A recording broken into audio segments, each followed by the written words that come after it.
Today I have a product review for y'all. It's been years since I haven't done an unboxing of a brush cutter. All the videos on YouTube with the Power Stroke, the Murray brush cutter that PriceMart sells. It has been I doing the unboxing and the how to service, how to maintain it video from PriceMart. As you guys can see, this one is a 2-in-1 brush cutter. At the time when I purchased it, it was at the best price ever of 900 TT dollars. Normally these things does retail for 1,000 or 1,200. So what they say getting in this one is a string head, iron blade, easy start system. The fuel tank here is 1.25 liter. So this means to fill this should take, like, let's say about $7 cost 1 liter, so about $8 in gas could fill this tank. And you should get at least 2 to 3 hours cut time on a full tank. So this is the setup here, and time for me to do my unboxing. As y'all could see, the tape is on it. I did not take out anything. I have this rest down inside for a little over 2 weeks because this is the condition of the yard, y'all. And as most of you all know, country we live in, when we first moved up, I purchased a swiper in Eastern Sawmill, that's Valencia Hardware and all here. It worked for a good while. Then I cut the yard once, but it's time for me to get my own and start back cutting. Those who don't know my history, my past, I used to do lawn maintenance as a side profession where I would have purchased all my brush cutters in PriceMart for roughly $1,200, and those machines would have lasted me 2 to 3 years without having any complications. And when I finished the business, or when I finished with the machine, I would have given it away to somebody who was less fortunate, who wanted to start a business, because I never used to really do any repair work on it. I used to keep a machine for 2 to 3 years and just give it away. And these machines helped me to have a successful brush cutting business for over 5 years until I got into an accident and suffered nerve damage. So I was unable to cut grass again. And for those who keeping up with the channel knew that for Independence Day I would have cut this yard. But after I cut the yard, I was unable to walk for about 3 to 4 days because I was in pain. I had to use painkillers and things, and I never fully recovered. So in order for me to cut this big yard here by mommy and I had to cut it in probably 3 days. So today I just setting up this machine and cut for an hour. The last opening here, we have only 2 parrots this morning. Nish thought that she saw a monkey swinging from this tree here, but we wasn't too sure. She think after it might have been a bird. So in the box here, wow, I actually thought it was going to come in such a way that I had to set it up, and it looks like it come mount up already, y'all. What I mean when I say that some of the machines you have to put in this part, bolt up there, but I really never had a problem with PriceMart before. So look at here, it's a 43cc. That's really good. 43cc is actually a good cc. Anything between 26 and up is good. 43 is good because I have thick bush to cut as well. I don't necessarily have to go for a 53cc. And also, if things get more difficult, I can use the attachments that's supposed to be in this box. So here we go. Lots of cardboard. You can't get rid of your box one time because of warranty purposes. So this part here will be what you will actually mount on here. So you see in this part of your brush cutter head here, you will normally put this right in the back here. This is so it will trim the thread if it get too long. I normally cut with my thread a little extended, so that is why I don't put on this. If I trim with the safety on, it will take me much longer to cut with. The arm now, it goes over here and lock in place. There's also a feature to squeeze and pull up and pull down, and that is to lock it in at one speed so you can maintain a certain RPM, so you don't have to just be holding on the trigger. And fun fact for all you, most people don't know this. When you're cutting grass all you cut at a constant speed. You don't use the machine and go you don't do that with a brush cutter. You maintain a speed what is and then you go faster when you get tougher, but you don't go the you don't do that. Here's your spark plug. You make sure your gas line here is connected properly. This is your gas line here. It's supposed to have a primer bubble. Here's your primer bubble. When you put in your gas for the first time, you'll come here and you'll pump to make sure it pumps up. This brush cutter has no logo, no sticker guys, because they're not branding it. So that's actually cool. This looks like this a seal guard they have here. This is your air filter over here. You just normally unbolt this when you have to service it. This is your choke lever here, your exhaust pipe over here. All right, all here. She looking good, she looking good. Let me go into the box now. And all here, I bought this one in Mousica, price not Trinidad. And when I purchased it, this was the second to last one on the shelf. All right, I get the box open now. Ah boy, watch how the blade come. This is the blade here they're showing you which is a tick off to which blade I have. I have the T3. So the T3 blade is this one. I never got any of these blades before. This is where you're mixing your oil and gas ratio here. So they're showing you basically how much oil you're supposed to put, how much gas you're supposed to put. This is the bounce head now. I normally use the other type of head, the manual head. See how thin this line is? That is okay. You can replace it. You can put back in a thicker string if you like. You're not limited to this thin ones. You can look for the stronger ones, the ones that has spirals on it. That will help you, especially if you have high grass like me to cut. Over here now, you have the harness. This one is way better than the one that came on the Pro Duo. This is like the first harness I ever had with the Murray. So this one is actually a good quality. I can speak on behalf of this. The one that I got with the Power Stroke, it never lasted too long. But this harness remind me of the Murray. So, and here is actually extra pattern, as you guys can see. You have a user manual here. So if you never used a brush cutter before, you will jump into this and read it. And my favorite thing is the toolkit, and it also came with zip tie, y'all. You never know what will fall off. So you got your zip tie. This here is what you will put on if you are attaching your metal blade. I have videos with that. So if you want to learn about those things, just type in Murray brush cutter or Power Stroke brush cutter. I will go on the playlist I have on YouTube already. There's like about 15 videos on it. How to change the starter, pulley cord, how to do everything. So you have your Allen key as well. And that is it for the box here.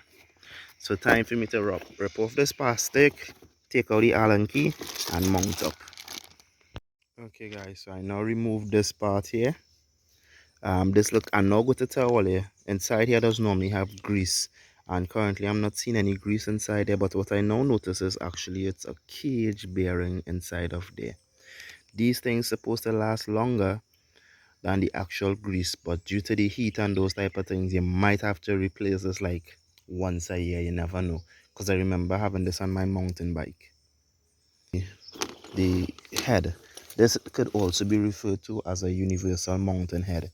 Anybody have to change the line in this is that these two sides here you'll be squeezing and pulling off to change the head. To install it, it should be easy like this. Just place in here and turn, but you have to put your Allen key to stop it from rotating.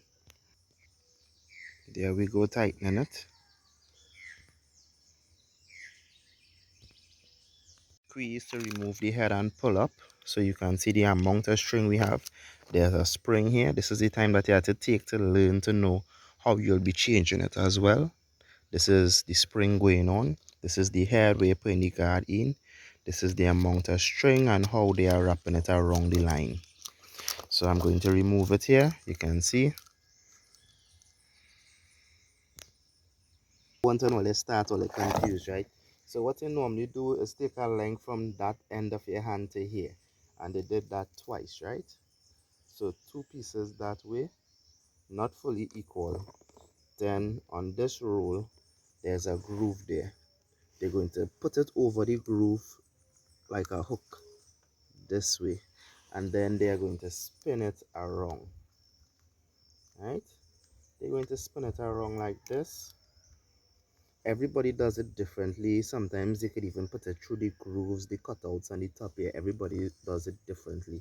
So that is why I'm opening it to show you what the default settings is that came in the box. So you're just wrapping it around like this, because at some point in time the line going to get finished and you're going to wonder, how am I going to refill this? What am I going to do? That is the parrots you're hearing in the background. And this is my original blade here. Also, Olia, you don't sharpen these things, you don't grind it down, because when you do that, the blade becomes unlevel, and an unlevel blade can fly off. If you start the machine and you're feeling a vibration, this is not installed properly. You can damage yourself. So be very careful with these iron blades. This is the first whacker head I ever got. You'll see how I just hold on to things and take care in case I get another machine. Yeah, well, this is what the first head look like. You see in the grips on it. This is what I normally use to cut the yard. So as I said, the light string, don't worry about that when you see the machine and you say, nah, that string look weak. You could put on a thicker gauge that will not slow down the machine, that will make it sound sluggish or anything. And for some strange reason, I have a 10 black shoe polish in here, like I go and polish the whacker, right? But with Trinis, that is what we just do. When we wipe that, we clean up the place, we just chuck it in a hole. Look the part from my angle grinder too, all here. And look, the second universal head. All you see how this is in red, brand new, like it never been used. That to tell all you. I buy a second one when I buy it, and I never had a reason to use it. Yeah, well, yeah. Oh, this is an important part. Let me jump back serious into the video now. So this is the engine oil that I normally use. 2-stroke motor oil. I normally use MP. For all those who saying this and that about MP, I've been using this for the past, wow, 8 years. It's 8 years now I've been using this with no problem. What I just noticed when I pour the gas into this, because I was just showing already the label, you see this? This is not wholesome. Watch this. You see it going up and down. If you fill this container, empty it out please, because the gas is going to leak out of it. It's not sturdy. So when you mix your oil, pour it into your whacker. When you finish, use your brush cutter. Please drain the gas out, start back your machine, and burn out whatever excess is in it, because that could also corrode the fuel lines and thing and make it dry rot for you, right? So do not leave gas in your machine. If you have 2-stroke mix, you have to use it out in 2 weeks. Right here. So to start the machine now, push to the down position, because pushing up is stop, right? You're going to make sure your choke is on. And then I just want to tell people, this machine, you gently place your foot on it, because I'm using my hand to hold the camera. Gently pull it soft, right?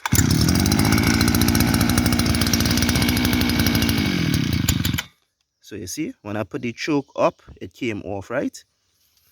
So back down again, gently pull it.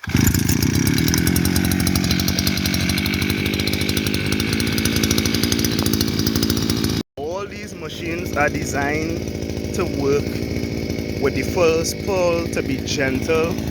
You don't have to be in no type of way to get it on. So the highest part in the yard, right over here, I'm going to set up the camera and show you how I'm going to just lick up this grass in, let me say, a minute to 2 minutes. I'm going to cut this big portion of grass here using the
Just showing you all sometimes when you're cutting what actually happens. But yeah, that big portion was cleared in what 2 minutes time or less. So you just come in and you clean it off. I felt a vibration, so I decided to turn off the waka as well. You all seeing where the vibration I'm feeling is because this actually came out of place. Remember I told you when you're using your waka and you feel a vibration, that means that something is wrong. So this was about to fly out. So you just press and tap it back into place. Hopefully that should be it there. Remember, if you're doing something funny, your machine is vibrating, something is wrong. So let's examine the spot that I now cleared out. Watch out this. This is the tin line. I just cleared out this big area here. There was some vine in here that was tying up the machine. Watch the height of the bush, y'all. Watch the height. You all seen what that machine could do with that tin line. So that's what I said. It's really a good buy. Also, tip for you when you're cutting your grass, you don't leave your machine blade like this. You give it at a little angle like this, so it will be passing on the brush like this to cut it. That way you could cover more ground. Also, it's like a sweeping action, so you're going left, right, step, left, right, step. That is how you cut grass properly. You will cover more space. If it does normally take you 5 hours to cut your yard, by doing it that way, you're going to cut your yard in 2 hours and a half the time. If you're not good at doing the step forward and doing it, some people could do it backwards. So make sure it have no stone, nothing, and you just do it with a small step back until you get it properly. Alright guys, good morning. This is some days later here. As you all can see, I completed cutting the entire yard. The waka work, only the waka work, the brush cutter. Yeah,